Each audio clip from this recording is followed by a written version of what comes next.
Good evening. आजच्या healthy फास्टिंगच्या सेशनमध्ये मी तुमचं सगळ्यांचं स्वागत करते. अं, सुरुवातीला थोडं मला इंटरॅक्शन करायचंय कारण बरेच जण पहिल्यांदाच जॉईन करतायत किंवा खूप दिवसांनी आपण VIP इलिनिमन ग्रुप भेटतोय. कारण बऱ्याच मीटिंग आपल्या होतात. पण बऱ्याच वेळा काही जण काही कारणामुळे होत नाहीत, पण बरेच लोक अशी नवीन दिसत आहेत की ज्यांनी खूप दिवसांनी जॉईन केली आहे. बरेच लोक नवीन देखील आहेत. म्हणजे फॅमिलीमध्ये नवीन लोक जॉईन झाली आहेत, अजून जॉईन होत आहेत. तर आपण तोपर्यंत थोडस इंटरॅक्शन करूयात. मला तुम्हाला विचारायचं होतं, तुमच्या दृष्टीने हेल्दी फास्टिंग म्हणजे काय? किंवा म्हणजे फास्टिंगच्या काय काय पद्धती असतात, कुठल्या कुठल्या पद्धती असतात?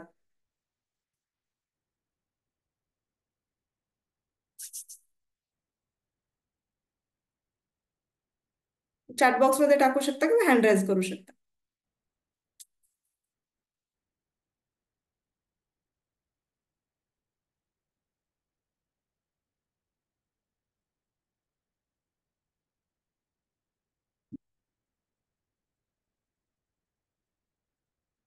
ओके.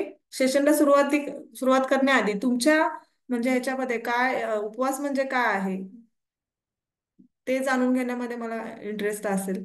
तर पटपट चॅट बॉक्स मध्ये टाका, जेणेकरून आपण पटकन पुढे जाऊ शकतो.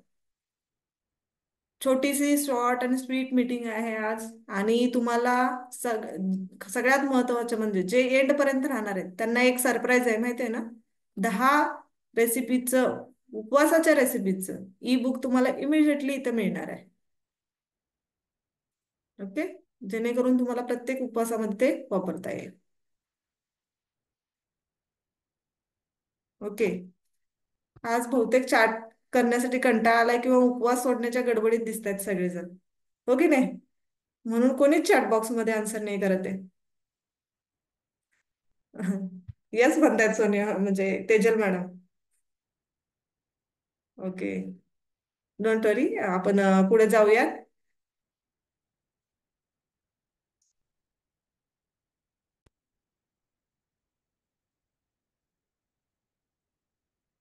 तर आजच्या टॉपिकला सुरुवात करूयात, हेल्दी फास्टिंग. तर सगळ्यात आधी या टॉपिकला सुरुवात करण्याआधी मी म्हणेन की हेल्दी फास्टिंग म्हणजे काय. बऱ्याच जणांच्या डोक्यात वेगवेगळ्या हे असतात. त्याच्यावरून हे ठरतं. पहिल्या सुरुवातीला मला एक सांगायचं तर उपवास फास्टिंग म्हणजे काय? उपवास. उपवासाचा खरा अर्थ, उप म्हणजे हायर आणि वास म्हणजे तुम्ही त्या एनर्जी सोबत राहायचंय, म्हणजे तुम्हाला त्या हायर एनर्जी सोबत राहायचंय, त्याला उपवास म्हणतात. हायर एनर्जी म्हणजे काय? म्हणजे ज्या कोणी आपण देवाला मानतो, मानतो, ज्या एनर्जीला आपण मानतो, त्या एनर्जी सोबत आपल्याला जास्तीत जास्त राहायचंय, जेणेकरून या उपवासाचा आपल्याला जास्तीत जास्त फायदा होतो. ह्याचा खरा अर्थ असा होतो. त्यानंतर आपण म्हणजे वेगवेगळे अर्थ लावलेले आहेत, ते अर्थ काय आहेत ते आपण पाहणार आहोत. तर बरेच जण याला डायटिंग, याच्या म्हणजे डायटिंग म्हणून पण केलं जातं फास्टिंग. उपवास हे डायटिंग म्हणून पण केलं जातं. मग डायटिंग मध्ये काही गोष्टी टाळायच्या, कुणी भात हे करतं, कुणी काही गोष्टी सोडतं. अशा प्रकारे देखील डायटिंग करून देखील केलं जातं. काही जण इंटरमिटेड फास्टिंग करतं, काही तासांचा उपवास करतात, काही तास खालतात. अशा प्रकारे देखील डायटिंग केलं जातं. पार्शियल रिस्ट्रिक्शन म्हणजे काही धर्मामध्ये म्हणा किंवा ह्याच्यामध्ये काही गोष्टी सोडल्या जातात, बाकी सर्व खाल्लं जातं आणि काही गोष्टी सोडल्या जातात. आता आम्ही कर्नाटकचे आहोत, तर तिकडे काय केले जातात? उपवास डेली केले जातात. म्हणजे असं सोमवार करणार, मंगळवार करणार, शुक्रवार करणार, असे उपवास केले जातात. पण तिकडे काय, आपल्याकडे कसं फक्त साबुदाणा खाणार किंवा बगर खाणार, तसं तिकडे नाही. पोहे, उपमा सगळं चालतो, फक्त भाकरी आणि चपाती बंद उपवास म्हणजे. असं त्यांचं हे आहे. अशा प्रकारचे देखील उपवास केले जातात. म्हणजे काही गोष्टी बंद करणार आणि अशा प्रकारे उपवास करणार, असे देखील चालतात. त्यानंतर रिलिजियस पर्पज देखील असतं उपवासाच्या मागे. जसं की प्रत्येक धर्मामध्ये वेगवेगळ्या प्रकारे उपवास केले जातात, तसं देखील केलं जातं. काही लोक सिलेक्टेड फूड बंद करून देखील उपवास करतात. म्हणजे काही जण देवाला मागून घेतात की नाही, मी इतका दिवस हे नाही खाणार, इतका दिवस हे नाही खाणार, अशा प्रकारे उपवास केले जातात. किंवा काही जण भात बंद करणार किंवा काही गोष्टी बंद करणार, अशा प्रकारचा देखील उपवास करतात.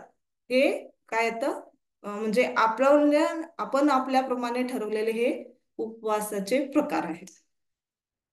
आता उपवास केल्यानंतर काय काय बेनिफिट्स होतात ते पाहणार आहोत आपण.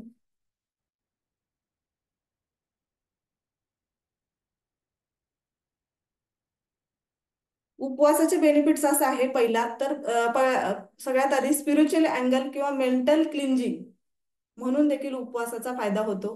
याच्यामध्ये मग फक्त फिजिकल डिटॉक्स नाही, तर तुम्हाला माइंडनी पण डिटॉक्सिफिकेशन करता येतं. स्पिरिच्युअल लेवलला तुम्ही चांगल्या प्रकारे हे करू शकता. म्हणजे हंगरला कंट्रोल करून उपवास केले जातात ना, तर याच्यामध्ये देखील याचा फायदा होतो. तुम्ही कंट्रोल करता, त्याचं तुम्हाला सेल्फ रिफ्लेक्शन येतं. म्हणजे तुम्ही मेडिटेशन्स, म्हणजे जेव्हा उपवास म्हणजे देवासाठी उपवास करायचे, स्पिरिच्युअलिटी म्हणून उपवास करायचे, तेव्हा आपण काय करतो, थोडंसं कंट्रोल वगैरे करतो, मेडिटेशन्स वगैरे करतो, थोडंसं जाप जप वगैरे वगैरे करतो.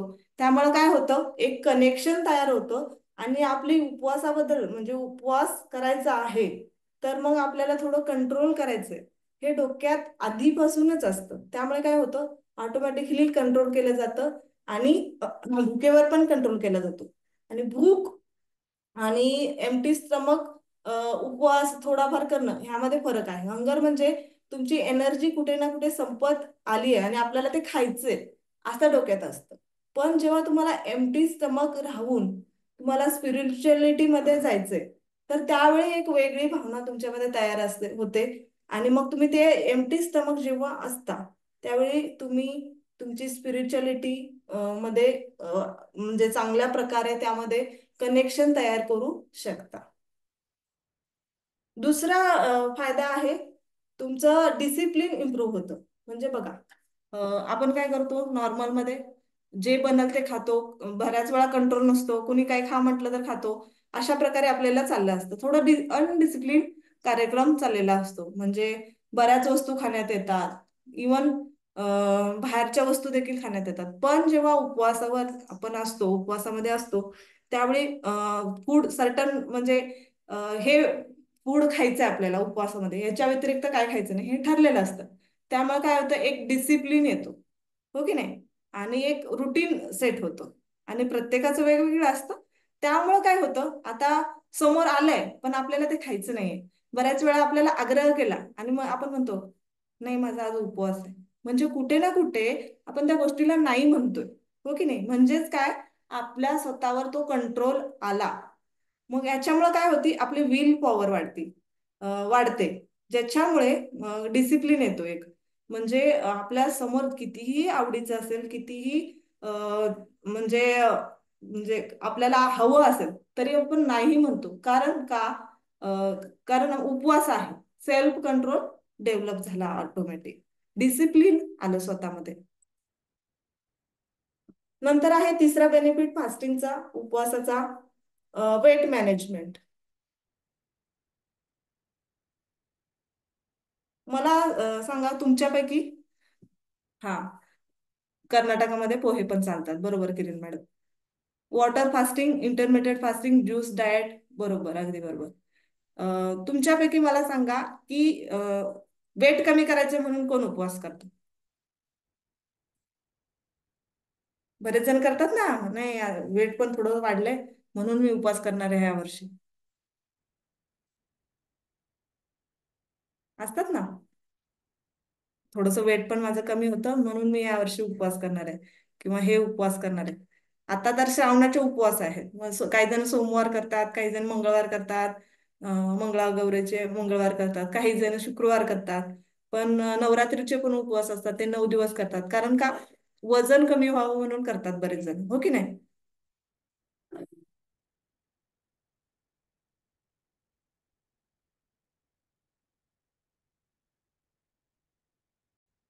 तर बघा, वेट मॅनेजमेंट म्हणून पण उपवास केला जातो. तर ह्याच्यामध्ये काय होतं, थोडासा वेट लॉस होतो का, तर होतो. म्हणजेच काही गोष्टी आपण खातो, काही गोष्टी नाही खात, म्हणून देखील होतो का, वेट लॉस थोडाफार होतो. पण हे म्हणजे हेल्दी कसं करायचं उपवास, आणि हेल्दी वेट लूज कसं करायचं किंवा फॅट लूज कसं करायचं, हे मी तुम्हाला नंतर सांगणार आहे. उपवासामुळे होतं काय, नॉर्मली म्हणजे ऑटोमॅटिकली पोर्शन कंट्रोल होतो, म्हणजे कमी प्रमाणात खाल्लं जातं, त्यामुळं वेट लूज होतं का, होतं. त्यामुळं देखील उपवास केले जातात. त्यानंतर डायजेस्टिव्ह रेस्ट म्हणून पण केले जातात, त्याचाही देखील आपल्याला बेनिफिट होतो. जसं की आपण डेली रुटीन मध्ये सगळ्या गोष्टी खातो, सगळ्या गोष्टी डायजेस्ट होतात, पण डायजेस्टिव्ह सिस्टीमला पण कधी ना कधी थोडासा आराम देणं देखील गरजेचं असतं. थोडासा ब्रेक गरजेचा असतो त्यासाठी, कारण 24 तास हे ऑर्गन आपले लिव्हर, स्टमक, गॉल ब्लॅडर, हे सगळे 24 तास आपल्यासाठी काम करतात. पण ह्यांना पण कधी ना कधी आपल्याला रेस्ट देणं थोडी गरजेची आहे ना. तर त्यासाठी देखील आपल्याला हे करणं गरजेचं आहे, त्याचा देखील आपल्याला फायदा होऊ शकतो. त्याच्यामुळे काय होतं, तुमची डायजेस्टिव्ह इश्यू जे असतील ते बेटर होतात, तुमचा गट हेल्थ अजून बेटर होते. त्यामुळे देखील उपवासाचा फायदा होतो. फक्त ते हेल्दी वेनी करणं गरजेचं असतं. डिटॉक्सिफिकेशन म्हणून पण केलं जातं. डिटॉक्सिफिकेशन मध्ये मग तेच आलं की अ, काही वेळ उपाशी राहतो आपण, त्यामुळे देखील ऑर्गन्सला रिलॅक्सेशन मिळतं, त्यांचं डिटॉक्सिफिकेशन होतं, त्यांच्यावर जे बर्डन आलेलं आहे ते कमी होतं. ज्याने खास करून लिव्हरवर जास्त हे येतं ना, त्यामुळं देखील त्याचं डिटॉक्सिफिकेशन होणं गरजेचं असतं. ओव्हरऑल म्हणजेच काय, तुमच्या ऑर्गनला एक रिलॅक्सेशन मिळतं, त्यामुळे त्यांचे डिटॉक्सिफिकेशन होतं, त्यातले टॉक्सिन्स निघून जातात. इवन तुम्हाला मग फ्रेश वाटायला लागतं, की हो की नाही. मग जर तुम्ही हेल्दी वेने जर केले नसतील उपवास, तर तुम्हाला त्याचा त्रास देखील होऊ शकतो. जर तुम्ही हेल्दी वेने केली असतील, तर तुम्हाला तितकंच छान वाटतं उपवास केल्यानंतर दुसऱ्या दिवशी, हो की नाही. त्यानंतर मेटाबॉलिझम म्हणजे चयापचय तुमचं बूस्ट होतं. ज्याच्यामध्ये बघा का, एक म्हणजे एका काळामध्ये सर्वे झाला होता, त्याच्यामध्ये असं म्हणजे आढळून आलं की फास्टिंग म्हणजे उपवासामुळे तुमचं मेटाबॉलिझम देखील वाढतं. हे खरं आहे. तर त्यामुळे काय होतं बघा, उपवासामुळे काय होतं म्हणजे सतत सतत खात राहिल्यामुळं कुठे ना कुठे ऑर्गन्सवर हे आलेलं असतं, बर्डन आलेलं असतं. तर हे त्याला कनेक्शन करून, तर मेटाबॉलिक फंक्शन तुमचं वाढतं उपवासामुळे. जे त्या एनर्जी वाढते, याच्यामुळे काय होतं, एनर्जी वाढते, तुमची चयापचय क्षमता वाढते. त्यानंतर कल्चरल अँड सोशल बॉन्डिंग. बघा आपल्या ट्रेडिशनल म्हणजे कल्चर ह्याच्यामध्ये कम्युनिटीजमध्ये सगळेजण एकत्र उपवास करतात, फॅमिली देखील एकत्र उपवास करते. जसे की आजचाच बघा सोमवारचा उपवास घरात एक दोन जण करतात, त्यामुळं काय होतं, थोडंसं बॉन्डिंग वाढतं. आणि आपण उपवास असेल की मंदिरात जातो, त्यामुळं काय होतं, एक सोशल हे म्हणजे भेटणं होतं. बाहेर थोडंसं निघतो आपण घराच्या बाहेर, त्यामुळं काय होतं, एक बॉन्डिंग तयार होतं, हो की नाही.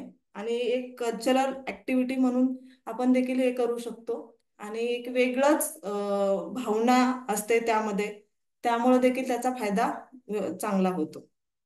आणि आपण बघा, मंदिरात जरी जायचं असेल तर एकटं नाही जात आपण, शेजारचं पाजारचं कोण, फॅमिली मधलं असं सगळं एकत्र मिळून जातो मंदिरात.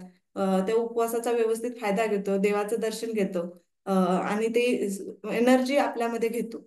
त्यामुळे देखील चांगला याचा फायदा होतो.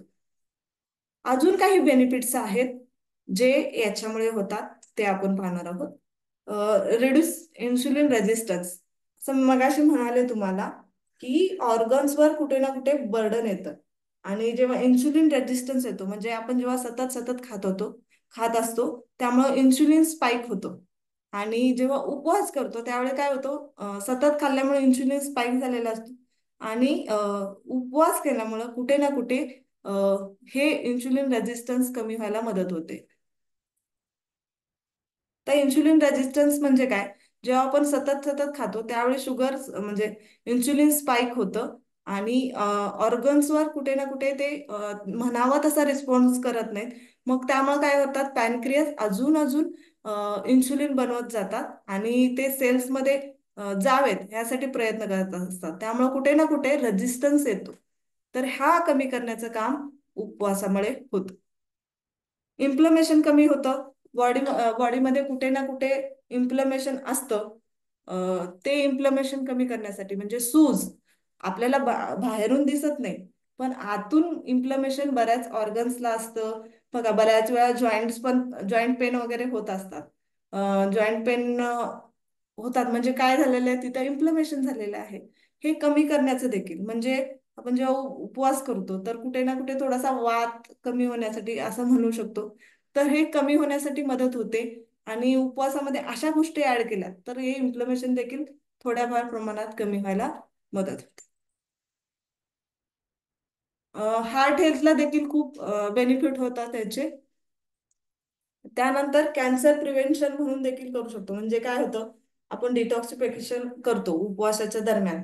म्हणजे काही जण ज्यूस घेतात, काही जण अशा प्रकारे घेतात. याच्यामधून काय होतात, आपल्याला ते जे हवे असलेले न्यूट्रिशन मिळतात आणि काही प्रमाणात आपल्याला थोडं रिलॅक्सेशन मिळतं. त्यामुळं कॅन्सर प्रिव्हेन्शन देखील होऊ लागतं.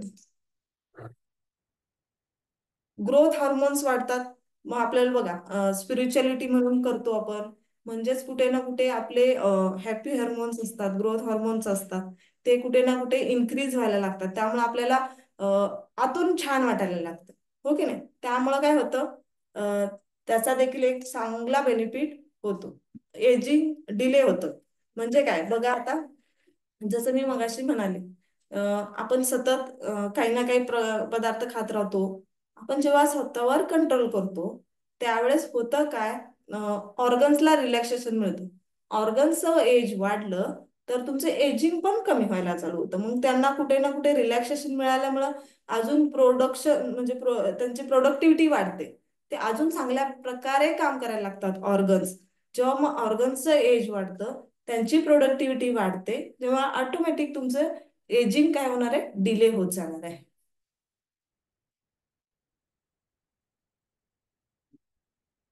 आता फास्टिंग मध्ये काय गोष्टी अवॉइड करायला हव्यात म्हणजे टाळायला हव्यात ते आपण पाहणार आहोत. समजते सर्वांना की खूप फास्ट होत आहे असं नाही ना? समजते सर्वांना?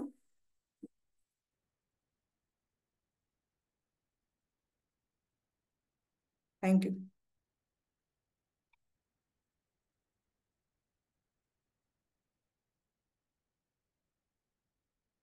पुढे जाऊयात आपण. काय गोष्टी अवॉइड करायला हव्यात, तर बघा खाल्लं उपवासाचं असू दे किंवा नॉर्मल फूड असू दे, खाल्ल्या खाल्ल्या आपल्याला झोपायचं नाहीये. मग आपल्याला काय वाटतं, उपवास आहे थोडंसं खाल्ल्यानंतर झोपूयात. बऱ्याच वेळा नवरात्रीच्या उपवासामध्ये असं होतं. इवन जर काही जण अख्खा श्रावण देखील करतात. एक टाइम जेवण करून करतात, काही करतात, पण अशा वेळी मग एक्स्ट्राचं काम न करता जेवल्या जेवल्या झोपायची सवय असते. दुपारचं जेवल्यानंतर खास करून झोपायची सवय असते. तर असं हे टाळायला हवं. म्हणजे तसं न करता प्रॉपर जसं रुटीन आहे ते हे करायला हवं. खाल्ल्या खाल्ल्या अजिबात झोपायचं नाही. त्यानंतर उपवास असेल तर काय होतं, खास करून यांचं जे एक टाइम जेवण करून करतात त्यांचं असं होतं की एक टाइम जेवायचं आहे तर मग टू मच इटिंग होतं. म्हणजेच काय, जास्त खाण्यात येतं. उपवासाचा असा गैरफायदा नाही झाला पाहिजे. म्हणजे त्याचं जे उपयोग व्हायला हवेत ते होतच नाहीत. मग काय होतं, उपवास आहे म्हणून मग आपण बराच वेळ उपाशीच राहतो.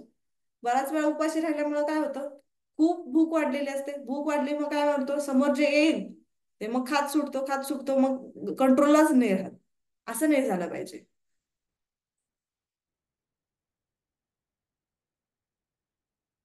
आता बघा सोमवारचे उपवास असतात, बरेच जण रात्री सोडतात. रात्री सोडल्यामुळं होतं काय, रात्री जर उशिरा सोडायची सवय असेल तर त्यामुळं काय होतं, थोडंसं ओव्हर इटिंग होतं. कारण दिवसभरचा उपवास असतो, मग थोडं जास्त खाण्यात येतं. जास्त आलं मग काय होतं, त्याचे प्रॉब्लेम्स म्हणजे फायदे होण्याऐवजी नुकसान जास्त होतं. म्हणून आपण काय करतो बघा, आपण चार्ट जो दिला होता सगळ्यांना ग्रुपवर आलेला असेल, तुम्ही पाहिला देखील असेल आणि फॉलो देखील केला असेल. तर आम्ही सांगितलं असतं ज्यांना ज्यांना शक्य आहे ना त्यांनी दुपारी उपवास सोडा. म्हणजे इव्हन 4-5 वाजता सोडला आणि रात्री फक्त दूध हळद घेतलं तर चांगले बेनिफिट्स होतील. कारण 4-5 वाजता उपवास सोडला किंवा 6 वाजता जरी सोडला तर त्यानंतर बराच वेळ आपण ऍक्टिव्ह राहणार आहोत. ऍक्टिव्ह राहिल्यामुळे काय होणार आहे, ते खाल्लेलं तुम्ही जे व्यवस्थित आहे त्याचं पचन व्यवस्थित होणार आहे. त्यामुळं काय होणार आहे, आपल्या झोप तर चांगली होणारच आहे त्याच्यामुळे, पण डायजेस्टिव्ह सिस्टीम चांगली होणार आहे ऍक्टिव्ह राहिल्यामुळे आपण. आता बरेच जण काय करतात, उपवास असेल तर चिप्स, पॅकेट फूड, इन्स्टंट बनवायला नको किंवा बाहेर जायचंय तर मग असे काही गोष्टी खातात, प्रोसेस फूड खातात. हे झालं नाही पाहिजे. तर प्रॉपर घरी बनवलेलं किंवा फ्रूट म्हणा किंवा जे उपवासाला चालतात पदार्थ, त्या पदार्थ व्यवस्थित बनवलेले, घी मध्ये बनवलेले शक्यतो ते आपल्याला खायचे आहेत. त्यानंतर उपवास असेल तर बऱ्याच वेळा बघा आपल्याकडे वेगवेगळ्या प्रकारचे म्हणजे उपवास असतात. महिलांमध्ये खास करून म्हणजे सोमवारचा उपवास तर असतोच. बऱ्याच वेळा अनऑफिशियल उपवास पण असतात. त्यावेळी बरेच गॅप घेतला जातो. म्हणजे कोणी पाहुणे आले किंवा मुलं म्हणजे काही घाई असेल सकाळचं, खूप वेळ काम असेल तर देखील उपवास होतो त्यांचा. असा देखील उपवास केला जातो. शिवाय उपवास असेल तर त्यावेळी देखील माझा उपवास आहे म्हणून बराच वेळ गॅप घेतला जातो. तर असं न करता फ्रिक्वेंटली आपल्याला काही ना काही म्हणजे काही ना काही काही नाही असं नाही, पण सकाळी आता प्रॉपर सकाळी दूध घेतलं किंवा स्मूदीज घेतली, मिल्कशेक घेतला, प्रॉपर ब्रेकफास्ट मध्ये घेतला. त्यानंतर मग लंच मध्ये जसं आज जसं तुम्हाला दिली होती थालीपीठ म्हणा, भगर म्हणा किंवा अजून काही जे पदार्थ दिलेले आहेत तुम्हाला त्याप्रमाणे तुम्ही घेतले. आणि रात्री प्रॉपर म्हणजे लवकर थोडस 6-7 वाजता जेवण घेतलं आणि मध्ये जर तुम्हाला फिलर म्हणून हवं असेल तर ग्रीन टी वगैरे तुम्ही घेऊ शकता. सकाळी स्पेशल वॉटर असतं. अशा प्रकारे तुम्ही प्रॉपर उपवास केला तर ते तुम्हाला बाधणार नाही, त्याचा त्रास तुम्हाला होणार नाही, ऍसिडिटी होणार नाही आणि ब्लोटिंग देखील होणार नाही. म्हणून काय खूप लॉंग गॅप घ्यायचा नाही. Don't sleep immediately after your last meal. म्हणजे आता बऱ्याच बऱ्याच वेळा काय होतं, डिनर झालं की लगेचच झोपण्यात येतं. असं झालं नाही पाहिजे, त्यामुळे तुमची डायजेस्टिव्ह सिस्टीम वीक होऊ शकते. प्रोसेस बघा, प्रोसेस ज्युसेस जे बाहेर बघा, आता उपवास आहे म्हणून ज्यूस घेतला, वेगवेगळे बाहेरचे ज्युसेस घेतले तर काय होऊ शकतं, याच्यामध्ये फायबर कंटेंट अजिबातच नाहीये. त्यामुळे काय होऊ शकतं, नुकसान होऊ शकतं, कॉन्स्टिपेशन वगैरे होऊ शकतात. तर असं न करता प्रॉपर जर तुम्हाला घ्यायचंच असेल ज्यूस वगैरे तर नारळ पाणी घ्या तुम्ही. सगळ्यात बेस्ट राहील लेमन वॉटर घ्या, सगळ्यात बेस्ट राहील. बाकीचं फ्रूट ज्युसेस मी कधीच रिकमेंड करणार नाही, कारण याच्यामध्ये एकतर शुगर टाकून बनवतात, दुसरं शुगर टाकून नाही बनवली तरी त्यामधील फायबर कंटेंट निघून जातात, त्यामुळे इतके बेनिफिशियल राहत नाहीत. फक्त एक तुम्हाला इन्स्टंट एनर्जी म्हणून थोडंसं मिळू शकतं, तितकंच काय त्याचा फायदा होऊ शकतो, बाकी काहीही होत नाही. जर केलं तर ते फॅट मध्ये स्टोअर होतं. आणि डोंट स्टे इनऍक्टिव्ह. बऱ्याच वेळा उपवास असेल की काय होतं, आपण इनऍक्टिव्ह राहतो, थोडंसं बसून राहतो, आळशीपणा करतो किंवा आपलं एक्सरसाइज रुटीन असेल काही असेल त्याला स्किप करण्याचा प्रयत्न करतो. तर तसं नाही झालं पाहिजे. हे जे रुटीन आहे हे प्रॉपर तसंच्या तसं राहिलं पाहिजे.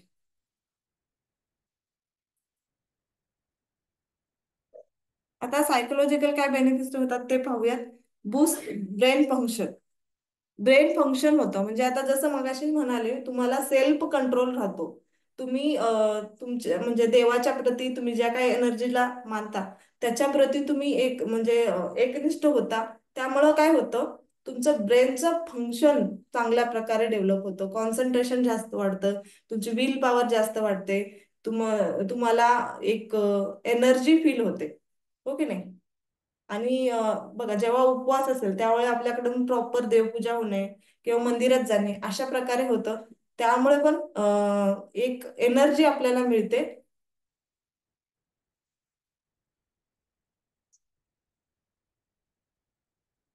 त्यामुळे काय होतं, एक विल पॉवर, आपली कंट्रोल करण्याची क्षमता म्हणा, ही देखील वाढते.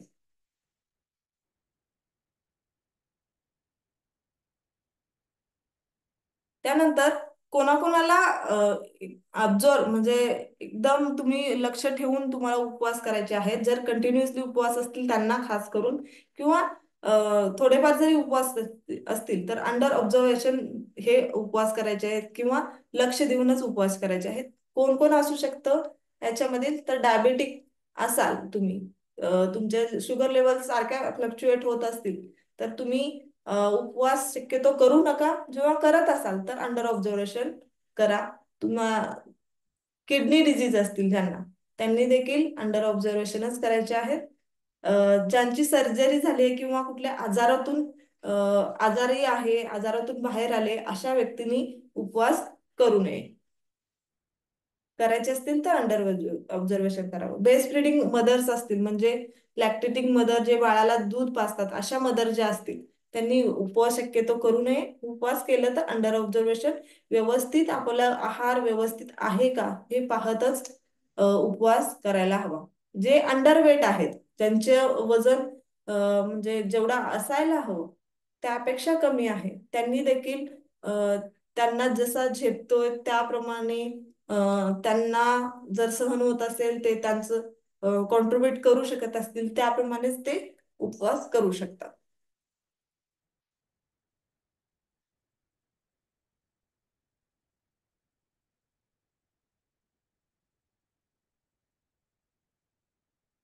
एक लक्षात ठेवायचं आपल्याला, जेव्हा पण आपण उपवास करू त्यावेळी हे फक्त आपण ऍज अ म्हणजे देवासाठीच करतोय किंवा डिवाइन म्हणूनच करतोय असं नाहीये, तर आपली बॉडी क्लीन करण्यासाठी पण करतोय.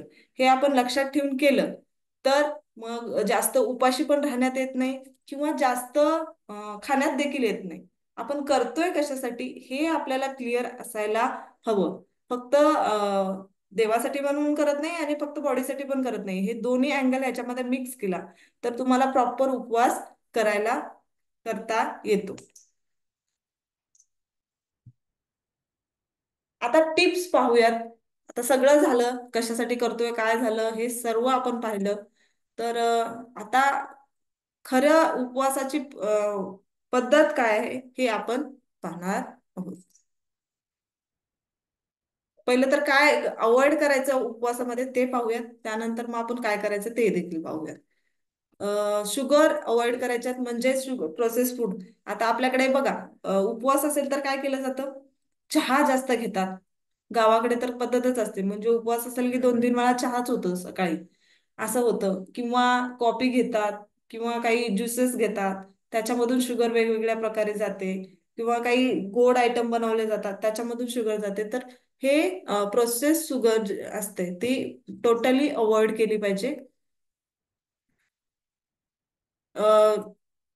ऍक्टिव्हिटी ऍक्टिव्हिटी ज्या असतात त्या थोड्याशा कट डाऊन करायच्या आहेत, पण जास्त नाही, थोड्याफार करायचे आहेत. तुम्हाला मेडिकेशन जे औषधं आहेत ती तुमची म्हणजे बंद नाही करायची आहेत, ती चालूच ठेवायची आहेत तुमची.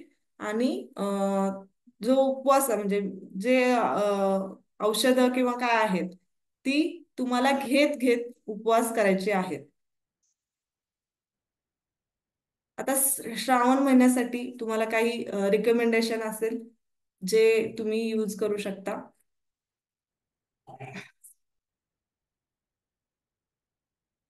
पहिलं तर जो उपवास करणार आहे त्यामध्ये तुम्ही जे सॉल्ट वापरणार आहे किंवा मीठ वापरणार आहे ते शक्यतो रॉक सॉल्ट असायला हवं आपल्याकडे. आणि जर तुम्हाला हेल्दी कुकिंग मेथड्स ज्या असतात त्याच्यामध्ये तुम्हाला मग फ्राईंग मेथड आली नाही पाहिजे. फ्राईंग मुळे काय होतं, जे उपवासाचे तर फायदा तर होणारच नाही. म्हणजे फ्राईंग मध्ये बऱ्याच, आता मला असं वाटतं की जे नॉर्मल फूड असतात त्याच्या बरोबरीला उपवासाचे पण पदार्थ झालेत, की इतके म्हणजे मोजू शकत नाही इतके पदार्थ झालेत, हो की नाही. तर हे पदार्थ शक्यतो टाळायचे आहेत. त्याच्यामधलं तुम्हाला जी मेथड आहेत, जे रोस्टिंग करून बनवलेले आहेत, बॉइलिंग करून बनवलेले आहेत, स्टीम करून बनवलेले आहेत, किंवा ग्रिल करून बनवलेले आहेत, असे पदार्थ तुम्हाला खायचे. आता रोस्टिंग बॉइलिंग बॉइलिंग मध्ये काय येऊ शकतं, तुम्ही रताळे उकडून खाताय, हे काय आली, बॉइलिंग प्रोसेस आली. स्टीमिंग प्रोसेस आली. ग्रिलिंग प्रोसेस आली. म्हणजे जे कमी ऑइलमध्ये प्रोसेस बनतात अशा प्रोसेस तुम्ही यूज करायचे आहेत. इवन तुम्हाला ह्याच्यामध्ये ऍड करू शकता तुम्ही स्मूदी रेसिपी. किती छान सुंदर ड्रायफ्रूट स्मूदी.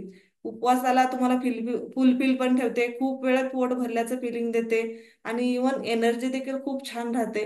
ही देखील तुम्ही मेथड याच्यामध्ये ऍड करू शकता. म्हणजे ग्राइंडिंग किंवा मिक्सिंग म्हणू शकता, असं कोणतीही प्रोसेस यामध्ये ऍड करू शकता तुम्ही.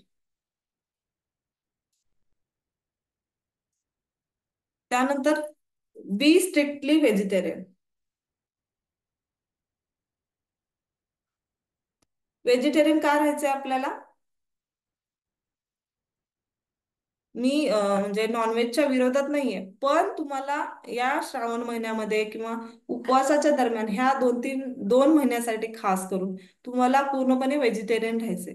कारण बघा, पावसाळा सुरू झालेला असतो. एकतर पावसामुळे काय होतं, सगळ्या आजूबाजूला तुम्हाला पाणी साचलेलं दिसतं, किंवा थोडंसं अनहायजिनिक दिसायला चालू होतं. आणि इवन मग ते जे तुम्ही नॉनव्हेज खाताय किंवा जे काय खाताय त्याच्यावर देखील तितकेच किटाणू, बॅक्टेरियाज असतात. त्यामुळे देखील आजार पसरतात. हो की नाही? आणि त्यामुळे देखील हे टाळायचं आहे. याच्यामुळे आपल्याला इन्फेक्शन होऊ नये यासाठी टाळायचं आहे. दुसरं सायंटिफिक कारण असं की ह्या महिन्यामध्ये म्हणजे जास्त पाऊस असतो किंवा या उपवासाचे दिवस असतात. खरं तर उपवास याच दिवसासाठी का बनवले असतील बरं?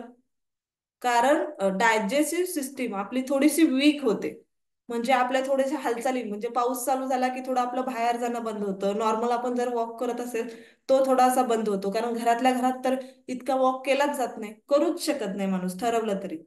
मग ते काय होतं, ऍक्टिव्हिटी थोड्याफार प्रमाणात कमी होऊन जातात ऑटोमॅटिक. त्यामुळे डायजेस्टिव्ह सिस्टीम थोडी वीक होते. इवन थोडंसं म्हणजे अग्नी म्हणतो ना आपण, अग्नी मंदावतो. त्यामुळे देखील हे जे नॉन व्हेजिटेरियन हे असतात ते खाल्ले नाही खायचे नसतात, कारण हे हाय प्रोटीन हे असतात. मग ते पचवायला देखील जड जातात. शिवाय बॅक्टेरियाचं कारण देखील आहे. आणि तुम्हाला व्हेजिटेरियन राहायचंय म्हणजे प्लांट फूड आलं, हो की नाही, व्हेजिटेरियन म्हणजे मग हे चांगल्या प्रकारे पचवलं जातं. म्हणून स्ट्रिक्टली व्हेजिटेरियन राहायचं शक्यतो. काही काही दिवस म्हणजे श्रावण महिना आणि काही दिवस पुढचे, ज्या काळात तुमचं जे पावसाळा असतो, जास्त करून पावसाळा असतो ज्यामुळे बॅक्टेरिया जास्त पसरू शकतात, अशा काळामध्ये आपल्याला हे राहायचंय. इवन फिशचं पण बघा, फिश स्ट्रिक्टली अवॉइड करायचे असतात. कारण त्याच्या फिशचं जे प्रोसेस असतं पुढं, प्रोडक्शन असतं ते ह्या काळामध्ये होत असतं, वाढतात म्हणतात त्याला. एक्झॅक्टली काय वर्ड आहे त्याला मला नाही माहिती. पण फिशचं प्रोडक्शन वाढत असतं या काळात. आपण शक्यतो फिश तर म्हणजे खाऊच नाही. इवन व्हेजिटेरियन मध्ये देखील बघा मशरूम वगैरे असतात, ते आपण अवॉइड करायला सांगतो. कारण काय होतं, जे जमिनी लगत असतात त्यामुळे काय होतात, ते बॅक्टेरिया त्याच्यामध्ये येऊ शकतात. म्हणून शक्यतो या गोष्टी अवॉइड करायच्या असतात.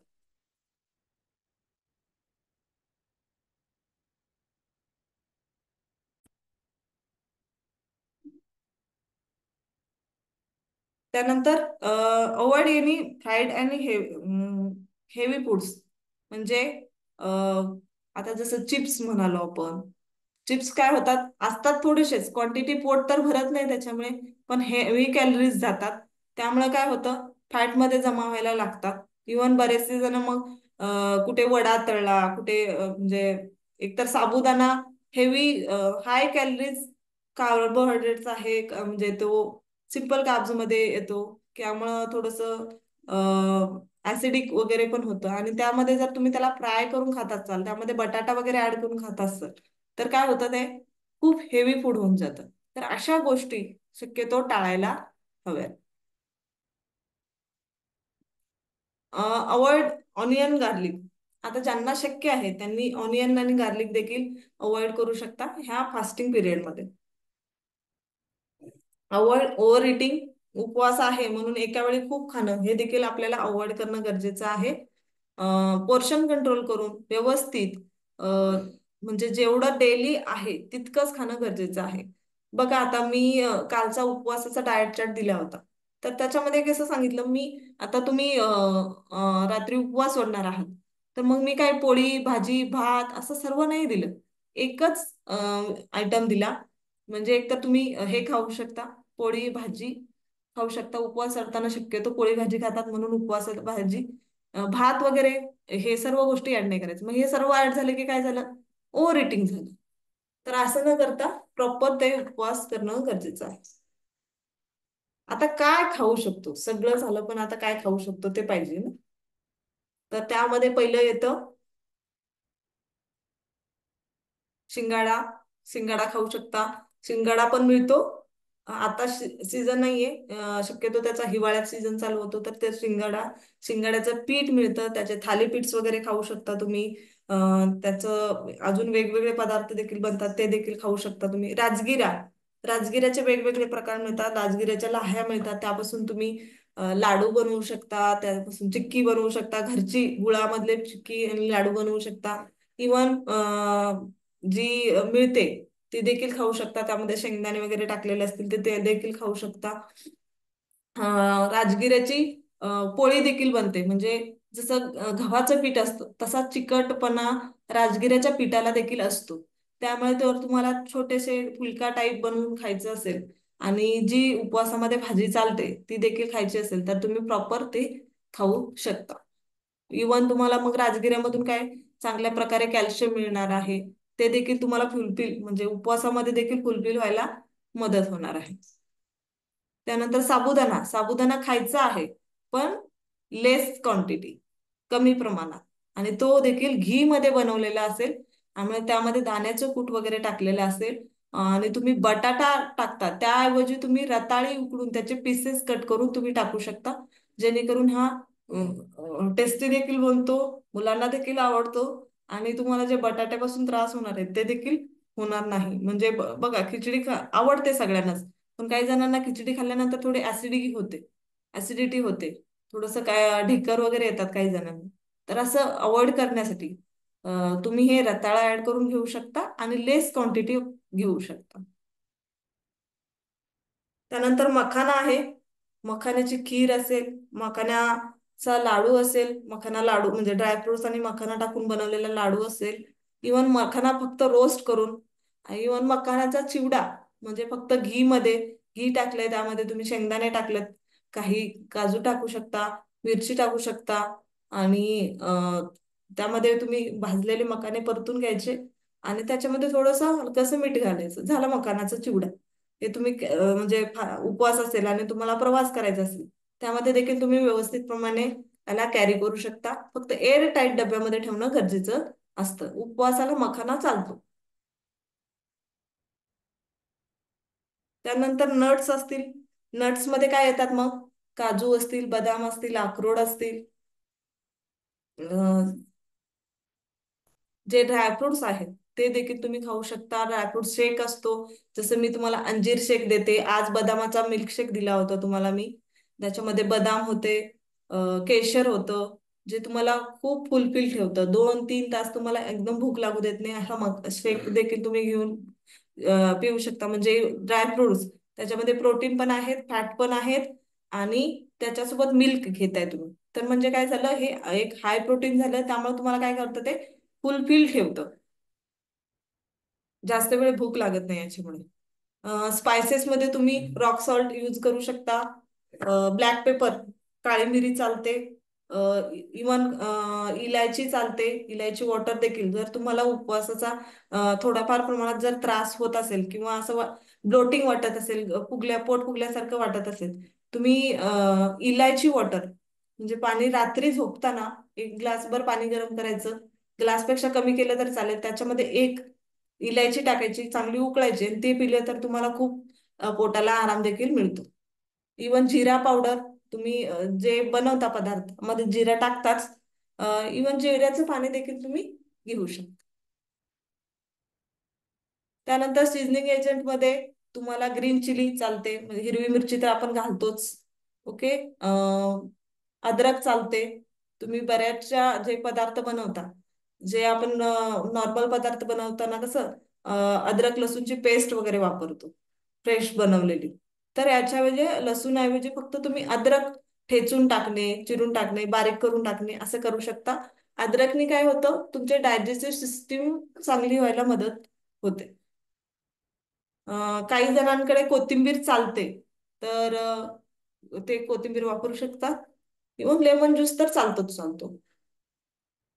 खिचडी जेव्हा बनवता तुम्ही त्यावर देखील लेमन हे करून घेतलं तर तुम्हाला ते चांगल्या प्रकारे फायदा देऊ शकतो. फ्रुट्स फ्रुट्स तर ऑल फ्रुट्स चालतातच. सगळे फ्रुट्स खाऊ शकता. सीजनल फ्रूट खा, सगळ्यात बेस्ट राहतील. आता आपल्याकडे आले बघा ड्रॅगन फ्रूट. ड्रॅगन फ्रूट आलेला आहे, पेरू आलेला आहे, डाळिंब आलेला आहे मार्केटमध्ये. बरेचसे फ्रुट्स आलेले आहेत. ते तुम्ही खाऊ शकता. केळी तर आपल्याला 12 महिने मिळतात. पपई बेस्ट राहील, पपई देखील खाऊ शकता.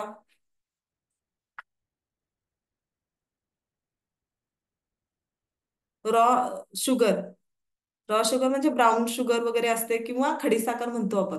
जर तुम्हाला कधी वापरायचीच गरज लागली, आता नट शेक बनवताय, तुम्हाला फॅट लॉसचं टार्गेट नाहीये, तुम्हाला फॅट लूज करायचं नाहीये, नॉर्मल घ्यायचंय किंवा मुलांना द्यायचंय नट शेक, तर तुम्ही रॉ शुगर किंवा खडीसाखर थोड्या प्रमाणात वापरून बनवू शकता.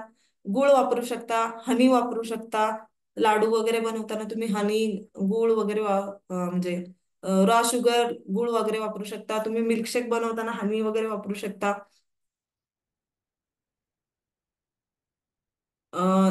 टी आणि शुगर, म्हणजे टी आणि कॉफी तुम्हाला अवॉइड करायचं आहे याच्यामध्ये. मिल्क कर्ड, कोकोनट पावडर हे देखील तुम्हाला चालू शकतं. मिल्क आणि मिल्कचे प्रोडक्ट्स चालतात. कर्ड चालू शकतं, कोकोनट पावडर चालू शकते. तुम्ही जे काय बनवता त्यामध्ये देखील वापरू शकता तुम्ही, ज्याच्यामुळे तुम्हाला हेल्दी फॅट्स मिळतात आणि त्याचा देखील फायदा होऊ शकतो. याच्या देखील रेसिपी असतात, जसं की कोकोनट बर्फी तुम्ही बनवून खाऊ शकता. याच्यामध्ये स्वीटच्या क्रेविंग होत असतील तर त्यामध्ये तुम्ही गूळ वापरू शकता, रॉ शुगर वापरू शकता. अशा प्रकारे बनवून हे करू शकता. Thank you so much. माझं फास्टिंगचं सेशन तुम्ही छान प्रकारे ऐकलं, एंड पर्यंत राहिला. आता तुम्हाला एक सरप्राईज म्हणजे तुम्ही सर्वांनी एंड पर्यंत राहिलं. जे राहिलं त्यांना आमच्या मैथिली मॅडम आहेत का, त्या तुम्हाला चॅटबॉक्स मध्ये आजच्या रेसिपीची लिंक देतील. तिथे तुम्ही तुमच्याकडे सेव्ह करून ठेवा. ओके. कोणाला काही क्वेश्चन असतील तर नक्की विचारा, आपण त्यांना आन्सर करूया.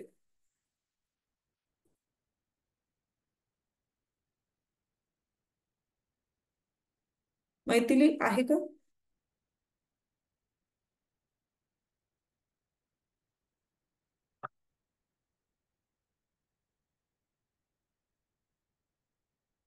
कुणाला काही क्वेश्चन विचारायचे असतील तर हँड रेज करा किंवा चॅट बॉक्स मध्ये टाका.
चॅट बॉक्स मध्ये लिंक टाकली आहे. ज्यांच्याकडे कॅनवा ऍप आहे त्यांना ह्या रेसिपी इमिडिएटली दिसायला चालू होतील. 10 रेसिपी आहेत ह्या.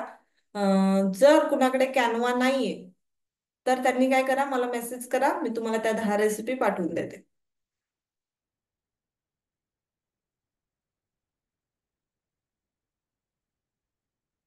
थँक्यू सो मच हर्षली मॅडम, किरण मॅडम, छाया मॅडम. उपवासाबद्दल कुणाला काय आहेत? Thank you Priyanka madam.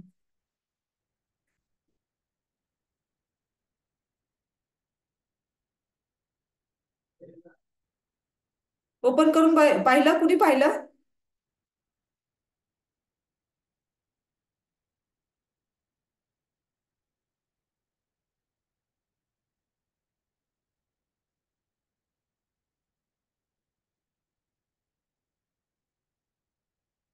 ओके.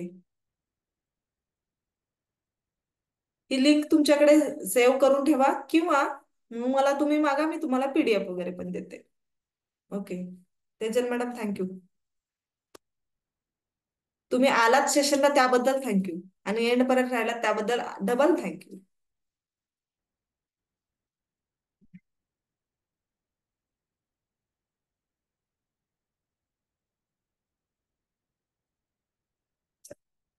कोणाला काही क्वेश्चन नाहीयेत तर आपण मग थांबूया तिथे. छोटस सेशन होतं आज, त्यामुळे प्रमोद सर वगैरे नाहीयेत. अं, आज त्यांची वेगळी मीटिंग होती, त्यामुळे त्यांनी काही जॉईन केलेलं नाहीये. पण तुम्ही क्वेश्चन विचारू शकता बिंदास.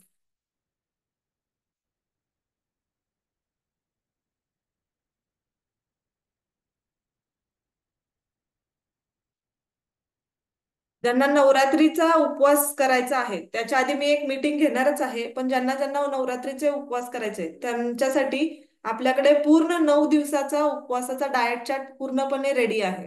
तर तुम्ही डायरेक्ट आपल्या ऍपवर जाऊ शकता, तर तिथून नवरात्रीचा डाएट चार्ट पाहू शकता. म्हणजे तुम्हाला विचार करायचीच गरज नाही की मी नवरात्रीमध्ये कसा उपवास करू. ते तुम्हाला तिकडे मिळूनच जाईल. आता कसं?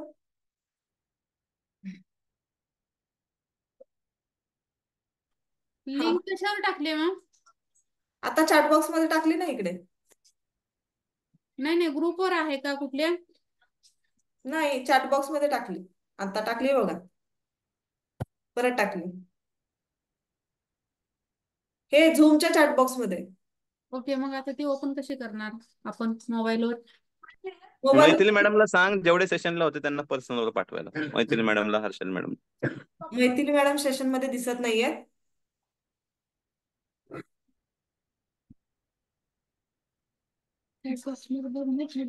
करता येते. हा, ज्यांच्या ज्यांच्याकडे कॅनवा ऍप आहे त्यांच्याकडे लगेच लिंक ओपन होईल, पण ज्यांच्याकडे कॅनवा ऍप नाहीये त्यांनी मला काय करा, पर्सनली मेसेज करा, मी तुम्हाला ती पाठवून देईन. कॅनवा ऍप आपल्या लॅपटॉप मध्ये आहे का?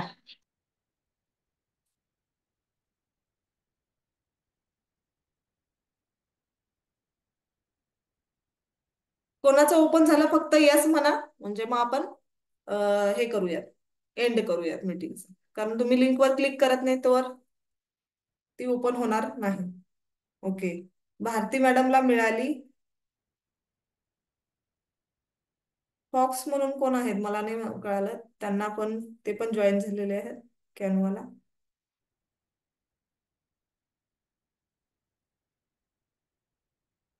वैशाली देशपांडे, अच्छा, ओपन झाली madam. Jayashree madam, Mohini madam, Bharati madam, Priyanka madam, Sonia madam. Open. Okay. तिथे बघा वरती एक हे असतं, सेंडिंगचं चिन्ह असतं. ज्यांच्या ज्यांच्या ओपन झाल्यात रेसिपी त्यांनी काय करा, तिथून कॉपी लिंक करा आणि स्वतःला व्हॉट्सअपला कुणालाही पाठवून ठेवा, जेणेकरून तुमच्याकडे ती लिंक राहील. किंवा मग मला पर्सनली मागा, तुम्हाला मी PDF देईन.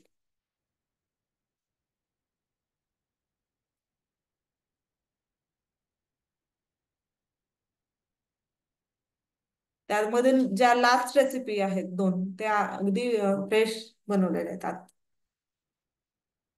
Thank you so much. कुणाला काही क्वेश्चन नसतील तर थांबूयात आपण इथे. आणि श्रावण महिन्याच्या सर्वांना खूप खूप शुभेच्छा. तुमचे उपवास हेल्दी वेल्दी सर्व दृष्टीने राहू ही शुभेच्छा.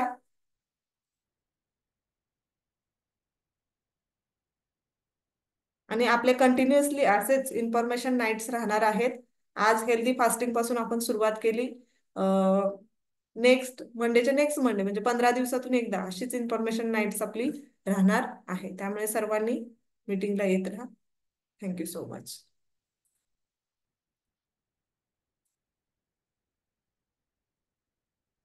चला, बाय सर्वांना.